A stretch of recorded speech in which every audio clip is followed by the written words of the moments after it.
નમસ્કાર ખેડૂત મિત્રો, શું તમે જાણો છો ગુજરાતને ખેતીની દ્રષ્ટિએ કુલ 8 મુખ્ય આબોહવાકીય વિસ્તારોમાં વહેંચવામાં આવ્યું છે. દક્ષિણ ગુજરાતના ભારે વરસાદી પટ્ટાથી લઈને કચ્છના રણપ્રદેશ સુધી ગુજરાત રાજ્ય ખેતી માટે ખૂબ વૈવિધ્યસભર છે. અહીં અલગ અલગ આબોહવા અને જમીન પ્રકારો જોવા મળે છે, જે પાકની પસંદગી અને ઉત્પાદન પર સીધી અસર કરે છે. દરેક વિસ્તારની પોતાની એક ખાસિયત છે. સાથે સાથે આપણે ગુજરાતની જમીનોના વર્ગીકરણ વિશે પણ વાત કરીએ.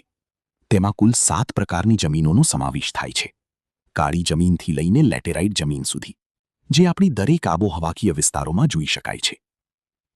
ગુજરાતના કુલ 8 મુખ્ય આબોહવાકીય વિસ્તારોને મુખ્યત્વે આપણે 3 ભાગમાં જોઈ શકીએ છીએ.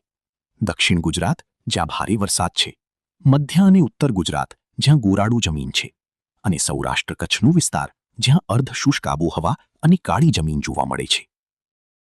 દક્ષિણ ગુજરાત ભારે વરસાદનો વિસ્તાર, ઝોન 1 અને 2. દક્ષિણ ગુજરાતમાં 1500 મિલીમીટરથી વધુ વરસાદ પડે છે. અહીંની જમીન ઊંડી કાળી અને ફળદ્રુપ છે, જે શેરડી, ડાંગર, કીરી અને કેળા જેવા વધુ પાણી માંગતા પાકો માટે આશીર્વાદરૂપ છે.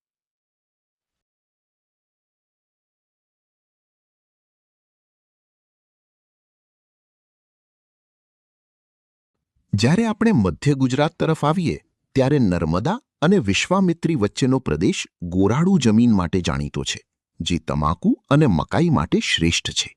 તો બીજી તરફ ઉત્તર ગુજરાતમાં રેતાળ જમીન હોવા છતાં ખેડૂતોએ ટપક સિંચાઈ અને મહેનતથી જીરું અને વરિયાળી જેવા મસાલા પાકોમાં ડંકો વગાડ્યો છે.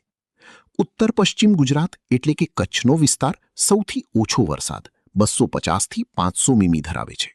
પડકારજનક હોવા છતાં અહીં બાજરી, મગ અને કપાસ જેવા પાકો ખેડૂતોની અનુકૂલન ક્ષમતા દર્શાવે છે. સૌરાષ્ટ્રમાં છીછરી અને મધ્યમ કાળી જમીન જોવા મળે છે. આ પ્રદેશ ભારતનું મગફળી અને કપાસનું મુખ્ય ગઢ છે, જ્યાં ઓછી ઊંડાઈવાળી જમીનમાં પણ ઉત્તમ ઉત્પાદન લેવામાં આવે છે. અને હા, ઝોન 8માં ભાલ અને દરિયાકાંઠાના પ્રદેશો આવે છે. ભાલ પ્રદેશના પ્રખ્યાત ભાલિયા ઘઉંને આપણે કેમ ભૂલી શકીએ, જે પોતાની કુદરતી મીઠાશ માટે જગવિખ્યાત છે. અહીં ક્ષારવાળી જમીન હોવા છતાં પ્રખ્યાત ભાલિયા ઘઉં ઉગાડવામાં આવે છે, જે તેની વિશિષ્ટ ગુણવત્તા માટે જાણીતા છે.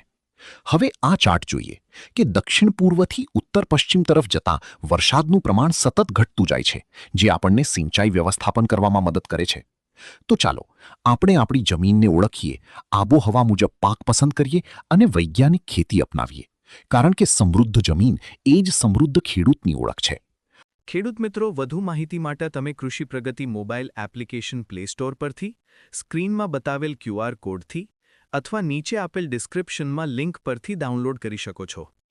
વિડિયો સારો લાગ્યો હોય તો લાઇક કરી ચેનલને સબસ્ક્રાઇબ કરી દો, તેમજ માહિતી અન્ય ખેડૂત ભાઈઓને પણ મોકલી આપો. ધન્યવાદ.